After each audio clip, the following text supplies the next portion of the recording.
Retour sur les temps forts du marché des trackers depuis le début de l'année. Avec vous, Isabelle, bonjour. Bonjour, David. Alors, on se dit quoi? On dit qu'il y a 3 chiffres clés sur lesquels on va revenir. Le premier, on va le voir, c'est moins 8%. On est sur l'Europe et c'est la baisse des encours.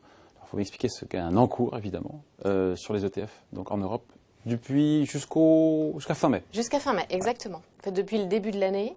Alors, les encours, c'est la taille, en fait, des trackers. C'est nous, en tant que société de gestion, on va gérer des actifs, c'est-à-dire on reçoit de l'argent qu'on investit dans les actions ou dans des obligations. Et ce qui se passe, c'est depuis ce début d'année, bien sûr, on vient de passer par une crise qui est sans précédent. Le stock, c'est un stock, finalement. Exactement. Donc ce stock, en fait, il a subi à la fois ce qu'on appelle un effet marché, avec la baisse des marchés, puisque la collecte, c'est-à-dire ce qu'on reçoit comme stock et comme nouvelle souscription dans les fonds, elle reste positive. On est à plus 5 milliards, grosso modo, depuis le début de l'année. Ouais, donc la collecte est toujours au rendez-vous, mais l'effet marché au 31 mai est d'une telle violence que finalement, il y a cette baisse de 8%. D'accord. Oui, exactement. Bon. Deuxième chiffre, clé, on va dire, la collecte aussi, on reste sur la collecte, mais là on est sur les indices obligataires. Évidemment, en période quand on a peur, on vend les actions, on achète des obligations pour se sécuriser et ça se voit au travers de cette collecte. Exactement. 10,7 milliards. Oui, près de 11 milliards de collecte, donc de cash investi sur des indices obligataires à travers des trackers ou ETF. Ce qui est assez... il est vrai que depuis le mois de mars, où on a eu... Il faut se rappeler qu'au mois de mars, en fait, il y a eu plus de 23 milliards d'euros qui sont sortis du marché des ETF en Europe, parce qu'avec la crise que l'on vient de traverser... Actions, obligations, tout support. Hein. Exactement. Ouais. Ce qui s'est passé, c'est que les professionnels ont réalloué complètement leur portefeuille. Ils sont sortis massivement des actions pour rentrer sur les obligations, et notamment sur les obligations d'État et les obligations d'entreprise. Donc ce 11 milliards de collecte positif résulte de ces réallocations chez les professionnels.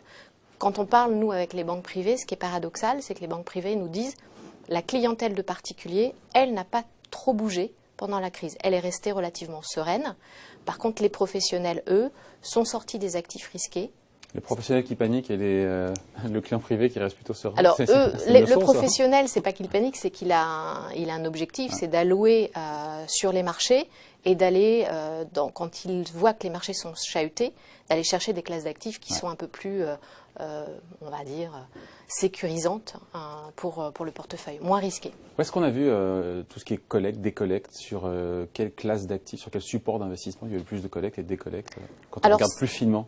Quand on regarde plus finement, depuis le début de l'année et donc à fin mai, les actions ont beaucoup décollecté. Il y a 6 milliards de décollecte. C'est principalement les actions des marchés émergents, Asie-Pacifique, Amérique du Nord, un peu l'Europe, mais on est quasiment égal par rapport à la fin de l'année dernière. Donc les actions, les actions, principalement.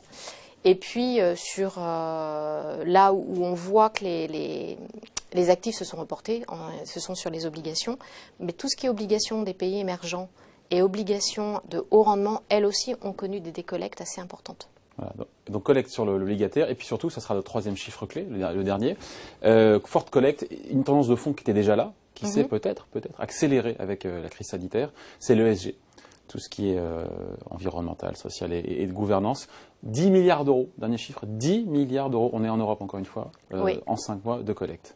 Exactement. Donc c'était une tendance qu'on avait déjà constatée sur la fin de l'année 2018, sur l'année 2019. Elle est encore plus vraie en ce début d'année, surtout quand on compare avec ce qui s'est passé en 2019 sur le marché des ETF, qu'on voit qu'on est en décollecte sur le marché des ETF en Europe depuis le début de l'année. Là, on a une collecte positive et ce qu'on voit, c'est qu'il y a des réallocations importantes, encore une fois pour l'instant, de la part des professionnels qui vendent leurs ETF qui sont sur des indices traditionnels comme l'indice S&P 500, le Stoxx Europe 600, l'Eurostoxx 50 et qui se reportent en fait sur des indices actions mais qui intègrent des critères environnementaux, sociétaux et de gouvernance. Voilà, critères durables. Je ne l'ai pas dit, mais c'est vrai qu'on aurait pu s'interroger aussi sur le fait que entre le 1er janvier et le 31 mai, il s'est passé beaucoup de choses. Il y a la grosse phase de baisse, le gros décrochage de mars, et puis ensuite le rebond, le rallye boursier. Ensuite, j'imagine qu'on a regardé sur 5 mois, mais que peut-être qu'il y aurait des différences par phase aussi entre la phase de baisse et la phase de remontée. Exactement, et puis d'ici la fin de l'année, on s'attend quand même aussi à garder des marchés relativement chahutés. Donc, ce qui explique ces gros mouvements en termes d'allocation. Et ce qu'on discute aujourd'hui peut être complètement différent quand on se reverra dans la deuxième partie de l'année 2020. On finit là-dessus, Isabelle. On parle de l'Europe, évidemment, on a des stats là-dessus. Dans le monde, sortons un peu de nos frontières, qu'est-ce qui se passe? Quelle est la tendance sur les ETF, encore une fois, sur le marché des ETF en termes justement de collecte ou des collectes d'ailleurs, à l'échelle de la planète pour le coup? Donc, quand on regarde au niveau mondial, alors là, sachant que les États-Unis représentent une grosse proportion du marché des ETF au niveau mondial, plus de 75%.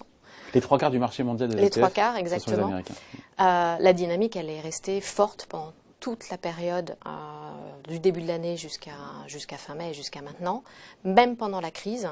Et puis ce qu'on voit, c'est que de plus en plus les banques centrales, alors historiquement on avait la Banque centrale du Japon qui investissait beaucoup sur les ETF actions, et la Banque centrale américaine, elle, la Fed, a commencé à investir également sur les ETF. Donc il y a déjà un marché qui est plus dynamique qu'en Europe, beaucoup plus orienté investisseurs particuliers, puisque les investisseurs particuliers aux États-Unis représentent plus de 50% des utilisateurs de trackers. Ça laisse son et genre. En plus, exactement. Et en plus, les banques centrales. Il y a du chemin à parcourir. En Europe, on a du chemin à parcourir, en effet. Mais donc une tendance de fond, quand on compare l'Europe, et on finit là-dessus, et le monde, qui n'est pas totalement la même. Beaucoup plus de positivisme, on va dire, dans certaines régions, et notamment aux États-Unis, que ce qu'on peut voir en Europe, où on est un peu plus frileux. Allez, merci Isabelle pour cette explication. Bye.